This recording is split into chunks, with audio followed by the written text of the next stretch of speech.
Okay, so hello. I have some decent editing software, Shotcut.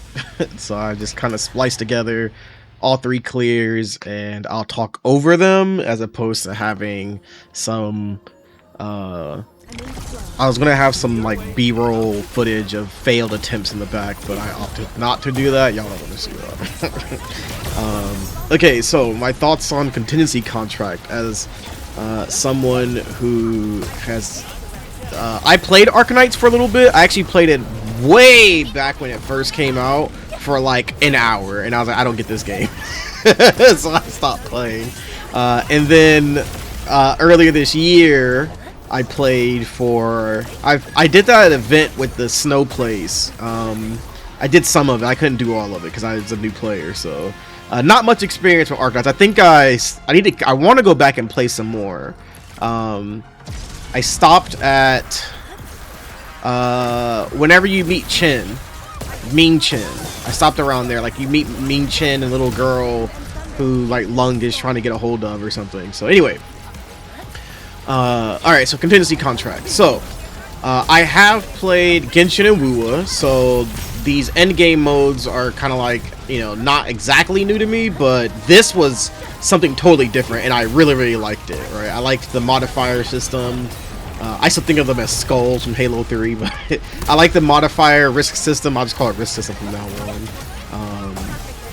And I enjoyed progging, so I did a lot of Final Fantasy 14 rating. I didn't finish an ultimate, but I did do some of DSR. I enjoy progging. I just don't exactly enjoy progging anymore for hours on a set schedule with waiting for other people. Like I kind of like going at my own pace. But so a lot of the elements here have been very fun for me to play. I originally I have like probably 200 attempts now. Actually, I'm gonna check real fast. Hold on, I'm gonna check my SK port. But I'd say half of those attempts were actually this team right here that I'm playing being stuck at 35, risk 35, because I did not properly read I read it, but I didn't properly understand the two like positive risk or the key risk. I think that's what they're called. Yeah, I have 223 attempts. So I want to say like half of those, definitely like 100 of them are 35 attempts, like just straight 35. I didn't take the combo reduction one. I misread what the other one did, and I read it backwards. So I thought you got 100% damage on your normal combo, battle, and ultimate skill, and reactions were nerfed. So you can imagine I was like, man, I'm struggling to clear this. I guess I'm worse than I thought. So that was like week one. But I ended up getting the 41 clear week one with the Estelle plus Gilberto, Wolfguard, and Rosine. And I kind of just sat there and I was like, well, I'm not really an endgame combat guy. I'll just leave it there. But I know myself. So when the second set of risks came out, Zhuangfang Yi teams could do a little more because the risks that came out were better for her team than they kind of catered more to her team than the original risk did. So I was like, okay, cool. So I decided to try again this weekend, and I was struggling with damage. That was a tough part, was the damage. But I ended up seeing a picture in the official Discord, Enfield Discord, in the contingency contract clear of a guy who had cleared with not this team. I think he had Gilberta instead of Alesh.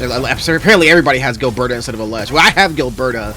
I played this team a lot with Alesh in the open world and stuff over the last like the entire 1.3, so I'm more comfortable with Alesh than I am Gilberta. So, and I really like pressing the combo skills. And he actually turned out to be pretty good. But anyway, so I saw his little build, and I saw the Arc Light with the DPS set, a Type 50 DPS set, and I was like, oh hey, wait a second, I have that set. Like, I had actually just artificed that set for Camille, because in my stupidity of when Camille came out, I was just kind of frustrated that he wasn't a very good sub DPS, but he's a Vanguard. What was I expecting? I don't know. It was very stupid. And so I had, for day-to-day stuff, like, unless I'm doing anything real, it doesn't really matter, but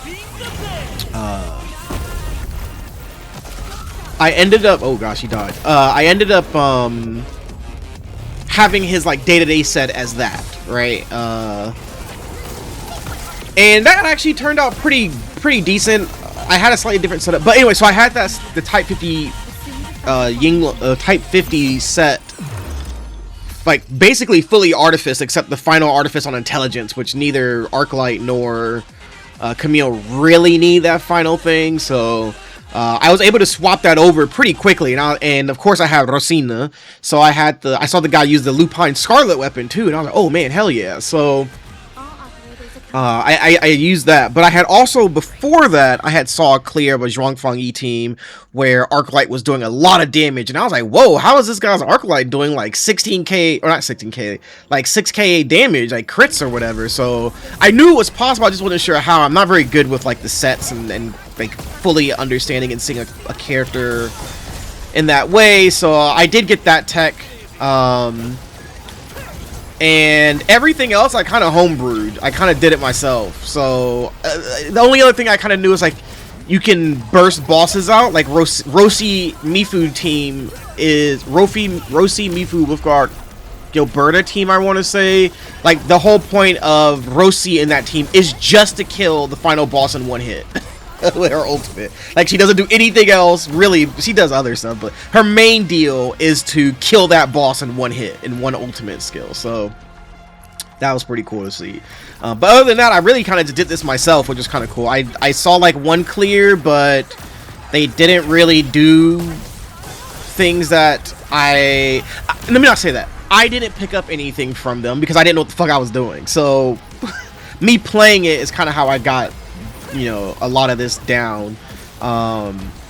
So I'm used to Genshin Wuwa, and their end games are either you have units who can clear it or you don't. That's and that's it. And then there's the whale bait territory, right? So this game has whale bait, the plus 100 plus 200% HP modifiers. I'm pretty sure the time, I'm pretty sure that's all like whale bait stuff. It's just a stat check, right? So it's whale bait. But the idea of like a strategy doesn't really exist in those games, at least not for how I play them. So this was really cool to like, oh, there's a real strategy I gotta like learn and implement and prog of how I'm gonna do each wave, how I'm gonna do each boss, and resource management, right? How do I deal with the cryo infliction, stuff like that. It was really fun. It was really engaged my brain in a way I like. So I originally did this on like, I think I had just went in with this team at like 45. I was like, I'll just see if I can clear at 45. Those look doable. And I got that clear actually pretty quickly. I was kind of surprised. I was like, oh, whoa, this switching to that combo reduction, that makes a lot of sense for this team, as opposed to the arch damage one, which I tried the arch team a few more times, but I really don't like the Estelle running around playstyle. It's kind of stupid. I just don't like it. It felt dumb, so I didn't want to do it. Now, with all that said, my prog went like this. 45 was kind of like learning the team and kind of how they worked, right? And kind of learning that, oh, this like Perlica's combo into Zhuangli battle skill into double combo skill from Alesh and Arclight. That was kind of cool, right? That was pretty cool to do. And it would almost always auto unfreeze me, but I started having issues in 47 where sometimes I would get frozen and I didn't have a battle skill ready or a combo skill ready to break me out. So that was something I had to kind of learn. 48, that was like kind of a big thing in 47, was like I can do that, and the ulti didn't really matter. It wasn't until 48 that I had to figure out how to use the ultimate, because one thing I did learn from one of the Fang Yi videos or that one Fang Yi video I watched, was that like Fang Yi's whole thing is keeping your Sunder Blade stack high, which I was kind of already doing, but I was just not aware of it. So I misspoke earlier that I learned everything by myself. I learned that from that video of like keeping your Sunder Blade high, count high, and how you're going to manage your electric infliction stacks during her ultimate to not just lose a ton of damage, right? That was also pretty important, learning how to do those things. So executing a lot of that was hard. I mean, obviously I got to learn the boss patterns and how rodeoing these damn heavy rams and trying to keep them closer together to just, you know, double dip on her damage, because Fang Yi is an insane character. So that was also I had to like kind of learn in 47, 48, but 48 especially was the ultimate. And so in 48, one of the things I was doing is that I would ultimate a Lesh ult. Is that what I'm gonna do here? I think it's ultimate. Oh, I don't even have it here. A Lesh ult for the Cryo Infliction, because I learned Cryo Infliction. If that's already on there, and you put an Electric Infliction from Zhuang Fang Yi's ulti, it does not count as applying Electric Infliction for the purpose of debuffing her, but it does count for the purpose of,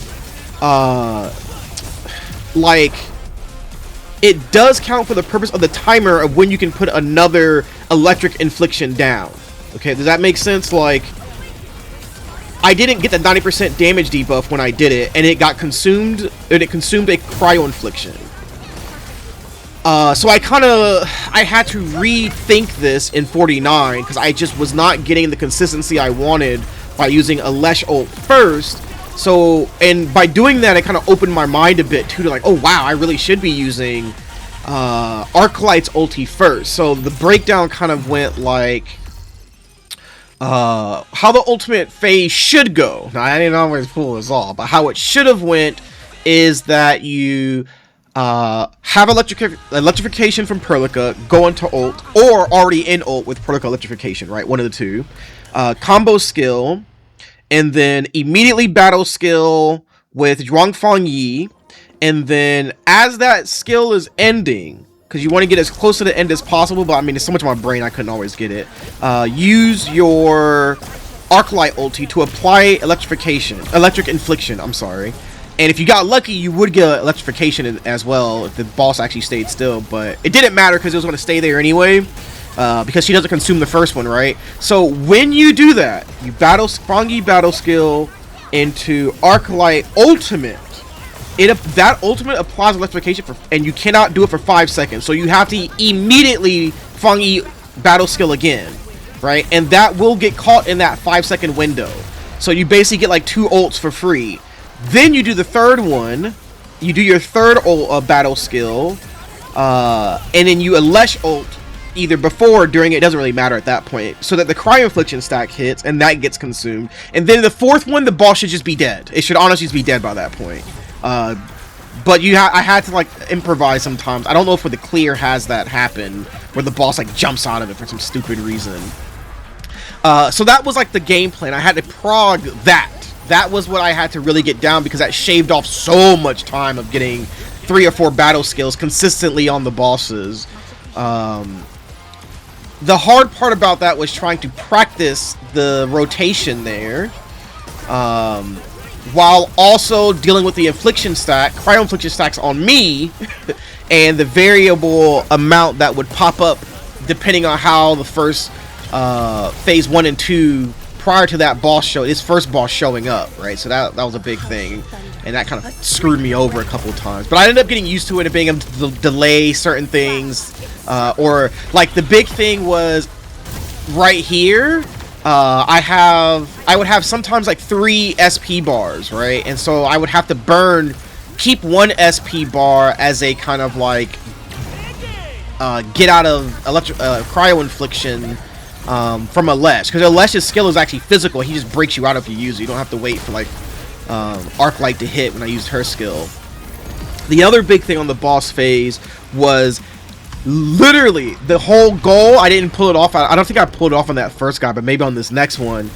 I had to hit the electrification as soon as the boss spawns, so that I can use that battle skill as soon as possible, so that they stay in place. Because her battle skill does not freaking move like in ultimate like it does out of ultimate. So that was like something I was using the ultimate here in like 47 on these heavy rams, but they don't stay in place.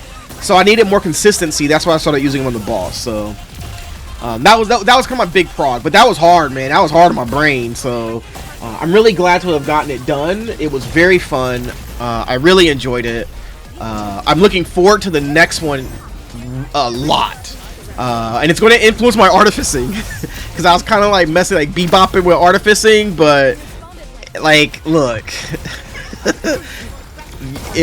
probably just like the main DPS, I'll like artifice their stuff. Everyone else, their stuff's going to wait until like contingency contract comes around to see what I actually need to artifice. All right, because like, I got lucky on this one, but I'm not running out again. All right, I'm gonna be prepared. So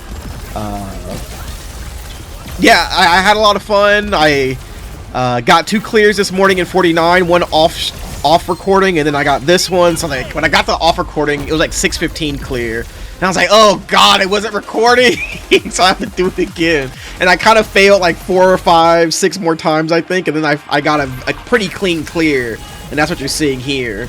By clean, well, it was a good clear, I just say that, and it was like 30 seconds faster because I kept trying to refine the tech, right? So very fun. Really dig that kind of end game. Really dig what this game is doing. I told Seto that, like, hey man, like, this game is new, right? And there's a lot of chatter about how there's nothing to do, it's boring, there's no end game, blah blah blah. And I was like, but I played Genshin at launch, I played Wua at launch, and like, there's not much to do in those games at launch either. In those games, you just run out of content, you know. So I told him, like, you know, if I like what this game is doing so far, so I'm just a patient guy. Like, I play these games. I don't really like dabbling in too many gacha games. I think that the monetization style is just fucking horrible. But I do play the ones I play. I really like, and I play them for a long time. So like, I've been playing Genshin since launch, even though I'm kind of cooling on it right now, so I might take a break again. I played Woo at launch, but I freaking hated it. I thought it was really whack, actually. But what they started doing, I came back for Jinxie. Like, I played like a week, and like, this game's awful. I'm not playing this. But Jinxie looked really cool, so I played her. And I kind of just played casually through 1.4, which was Black Shores.